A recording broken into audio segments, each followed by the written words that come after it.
So what did we learn from Hurricane Irma? For a lot of people, it was the first time they have felt truly scared about getting hurt or losing their homes to a natural disaster. ABC 7's Ray Collins talked to a variety of people across the Suncoast and found almost all of them said Irma changed them forever. Sunshine has finally returned to the Suncoast. The sky is blue, the palm trees look greener than ever, but at every turn, Hurricane Irma's calling card is scattered around the area. Piles and piles and piles of debris, boats tossed around the bay like toys, and people picking up, both government employees in yellow vests and citizens sweeping outside their homes. It's business as usual at the Toasted Mango on US 41 in Sarasota. They weren't actually supposed to be open this week, but after Irma blew through and knocked out power to so many, co-owners Sandy Wagner and Kimberly Duffy thought they needed to help the community. Well, typically we close in September for a week to just freshen up the place and get ready for season. But this week we decided to stay open. And how does this make her feel? Excellent. Feels good to give back. I didn't really prepare for it. Sandy admits she didn't take Irma seriously enough. I know, I just was watching it. I didn't think it was really going to come here. I feel like Sarasota is blessed. I didn't panic, and then all of a sudden, the day before, I'm like, I guess I better start panicking too.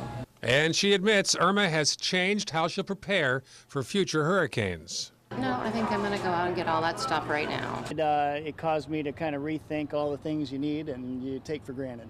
Don Paxton changed, and his friend Dave Kaufman also admits he got a wake-up call by Irma. What it did, it made me think you have to be prepared. Preparation is the main thing. And one thing that I really noticed that it made neighborhoods come together. We worked together. We boarded up people's house. We helped everybody else. We helped people that, didn't have the means, and it brought the community together for sure. It brings everybody together. I feel more resilient. Shauna Brown is moving back into her townhouse. She's relieved to see the clock flashing again on the stove. That means the power is back on with air conditioning and refrigeration. And she's not just taking care of herself, she's also a single mother with a little girl to protect. So what did Irma do to Shauna? It just really opens your eyes and you see all this destruction, but everybody coming together. So I think that's a great part of our community. But not everyone was changed by Hurricane Irma. No, because I grew up with hurricanes. Dr. Robert Barelski has been around Sarasota for a long time.